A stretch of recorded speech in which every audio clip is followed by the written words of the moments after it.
Hello मेरे प्यारे बच्चों, गुड मॉर्निंग। आप सभी को टैलेंट इंस्टीट्यूट में स्वागत है। तो मैं पिछले क्लास में आप लोगों को 9th क्लास के चैप्टर 5 का थ्योरम 5.1 को बताया था। तो मैं आज आप लोगों को एक्सरसाइज की तरफ ले चलते हैं 5.1। ओके बच्चों, तो चलिए। तो बच्चों देखिए, class 9th chapter 5 exercise 5.1 question number first है। ओके, एनसीईआरटी बेस्ड है। तो चलिए इसको क्वेश्चन को हम लोग फर्स्ट क्वेश्चन को पढ़ते हैं कि क्या है। Which of the following statements, क्या है, which of the following statements are true या false, given reason for your answer. तो आपको बताना है कि जो क्वेश्चन है वो फॉल्स है या ट्रू है, और फिर फॉल्स है तो क्यों फॉल्स है, और ट्रू है तो क्यों ट्रू है। तो आपको ये रीजन ही बताना है। ओके बच्चों, तो चलिए हम लोग पढ़ते हैं फर्स्ट पार्ट इसका। फर्स्ट पार्ट है only one line can passes through a single point. अब कह रहा है कि एक सिंगल पॉइंट से सिर्फ एक ही लाइन को खींचा जा सकता है, ड्रॉ कर सकते हैं। तो ये क्या हो जाएगा, सबसे पहले तो यहाँ पे मैं लिख दूं कि ये फॉल्स हो जाएगा। क्या हो जाएगा बच्चों, फॉल्स हो जाएगा।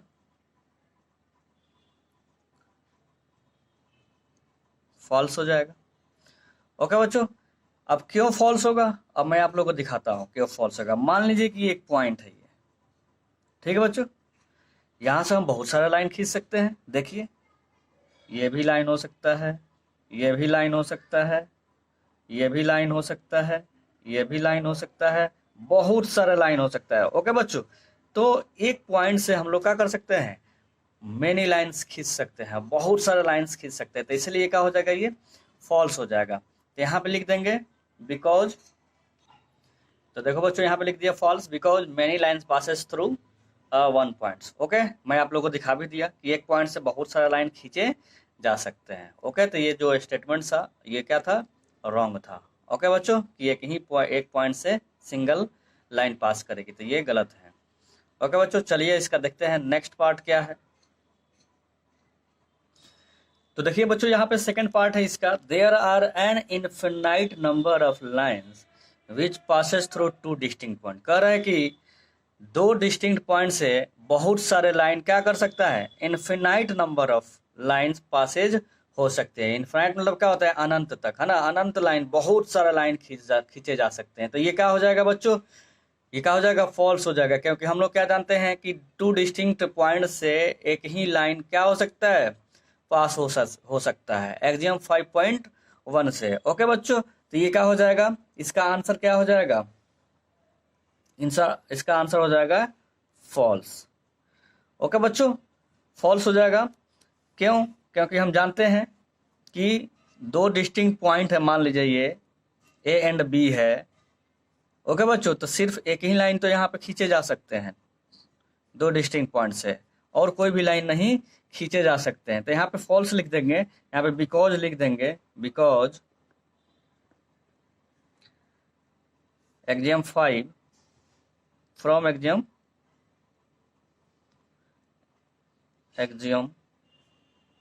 5.1।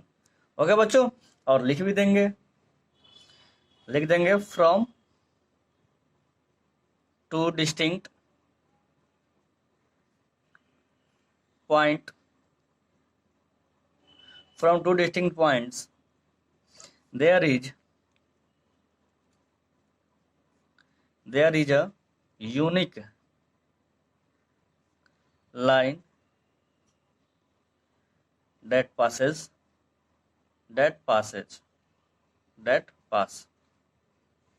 ऐसा लिख सकते हैं, that pass। ओके बच्चों, चलिए अगला प्रश्न देखते हैं, अगला पार्ट। अगला पार्ट है A terminated line can be produced indefinitely on both side। ये क्या हो जाएगा बच्चों, A terminated line can be produced indefinitely on both side। कह रहा है कि टर्मिनेटेड लाइन है जो कि क्या कर सकते हैं, दोनों तरफ हम क्या कर सकते हैं, इंडेफिनेटली बढ़ा सकते हैं, प्रोड्यूस्ड करा सकते हैं। तो ये क्या हो जाएगा, ट्रू हो जाएगा। ये क्या हो जाएगा, इसका आंसर क्या हो जाएगा बच्चों, क्योंकि मैंने पोस्टुलेट में बताया था, ठीक है ना। पोस्टुलेट में बताया हूँ, पोस्टुलेट नंबर 2 है, या terminated line can be produced indefinitely, ठीक है। तो ये क्या हो जाएगा, ट्रू हो जाएगा, ट्रू हो जाएगा। ओके, और लिख देना है postulate, from postulate, postulate two. Okay बच्चों, तो लिखा है कि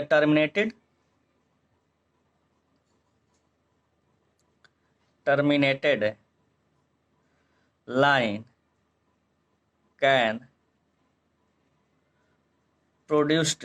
be produced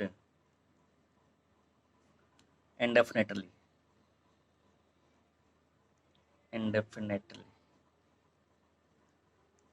ओके बच्चों, तो ये भी हो गया। अब तो चलते हैं, अब देखते हैं पार्ट नंबर 4 क्या है।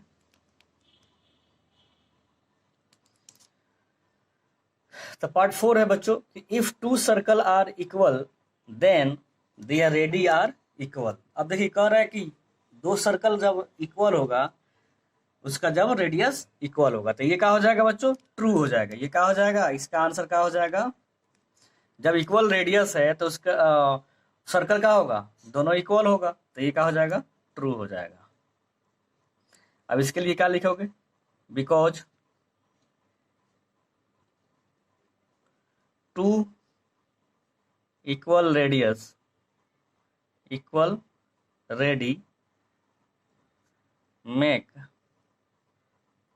या draw make two equal circle.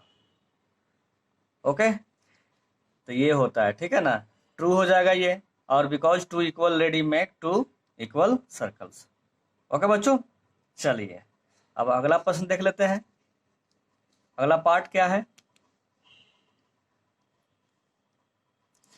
तो अगला पार्ट 5 है इन फिगर। यहाँ पे फिगर दे रखा है, तो देखिए बच्चों इन फिगर 5.9, ये 5.9 है figure. Okay, if A B is equal to P Q, कह रहा है कि ए बी जो है पी क्यू के क्या है? बराबर है। फिर कह रहा है and P Q is equal to X Y, और कह रहा है कि पी क्यू भी क्या है? एक्स वाई के बराबर है। Then A B is equal to X Y होगा क्या? तो आपको प्रूफ करना है, आपको बताना है कि A B is equal to X Y होगा कि नहीं। तब देखो बच्चों यहाँ पे दे रखा है कि ए बी गिवन है, गिवन कि ए बी इजकल टू क्या है? पी क्यू है। इक्वेशन फर्स्ट मान लेते हैं। ओके, अब फिर कह रहा है कि P Q is equal to X Y है। पी क्यू इजकल टू क्या है? एक्स वाई है। ओके बच्चों, इक्वेशन 2 हो गया। अब देखो इक्वेशन फर्स्ट एंड सेकंड से देखो, A B is equal to P Q है, यहाँ पी क्यू बराबर एक्स वाई है, तो पी क्यू की जगह पर हम क्या रख देंगे? एक्स वाई रख देंगे कि नहीं? तो पी क्यू की जगह पे क्या आ जाएगा? X Y. तो हमारा प्रूफ हो गया कि ए बी इजकल टू क्या हो जाएगा? X Y. तो हम लिखेंगे यहाँ पे from equation first and second we get A B is equal to X Y.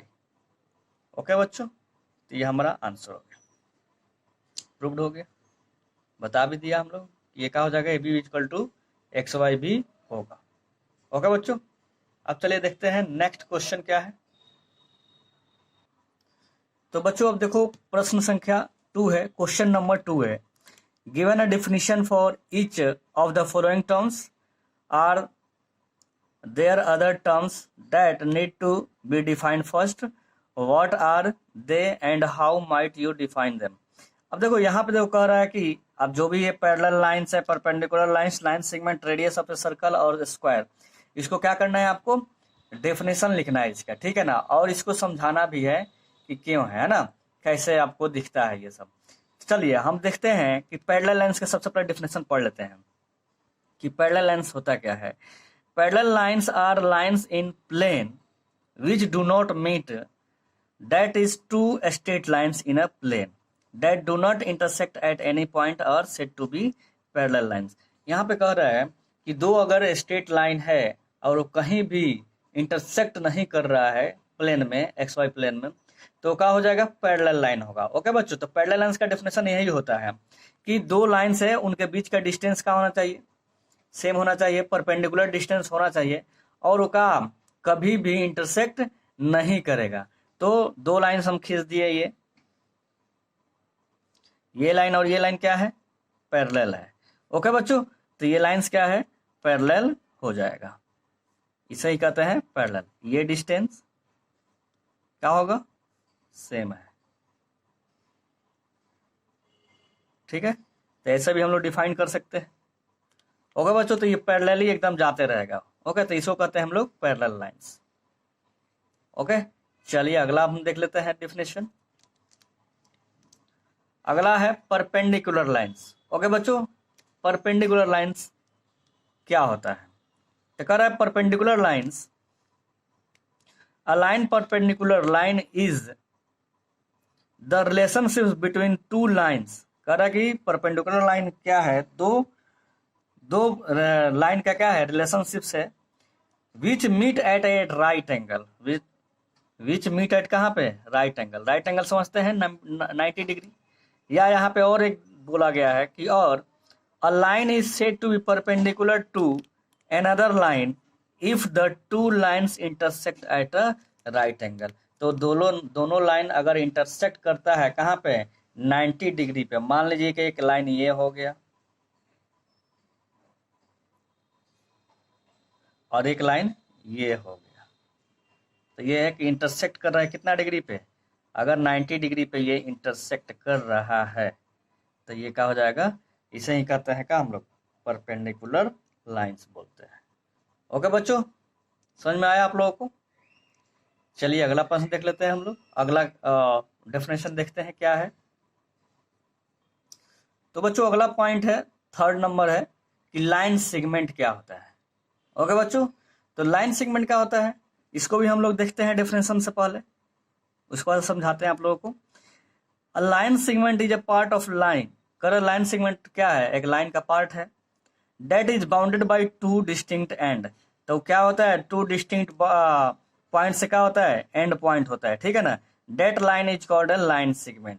करे कि टू डिस्टिंक्ट पॉइंट से जो एक लाइन खींचा जाता है, ड्रॉ किया जाता है, उसको कहते हैं क्या, लाइन सेगमेंट। यानी टू डिस्टिंक्ट पॉइंट है ना, दोनों का एक एंड पॉइंट होगा, ठीक है ना, तो उसको कहते हैं हम लोग लाइन सेगमेंट। जैसे कि मैं एक पॉइंट ये ले लिया ए और ये ले लिया बी, ए और बी, इसको अगर हम मिला दें तो ये क्या हो जाएगा, लाइन सेगमेंट हो जाएगा।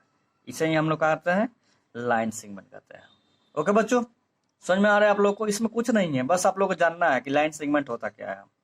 दोनों का एंड पॉइंट होता है। ओके, ए और बी का क्या है, एंड पॉइंट है, ना ही हम इधर बढ़ा सकते हैं ना ही हम इधर बढ़ा सकते हैं। ओके, तो इसको करते हैं हम लोग लाइन सेगमेंट। ओके बच्चों, चलिए अगला देखते हैं, अगला डेफिनेशन क्या है। तो अगला डेफिनेशन है radius of a circle. Radius of circle क्या होता है, तो यहाँ पर लिखा गया है, डेफिनेशन है कि a radius is a straight line. Radius क्या होता है, एक स्ट्रेट लाइन होता है, फ्रॉम द सेंटर, कहाँ से होता है, from the centre of a circle to the circumference of a circle. तो देखिए एक सर्कल हम बनाते हैं, पूरा गोल तो बनेगा नहीं, कोशिश कर रहे हैं हम लोग।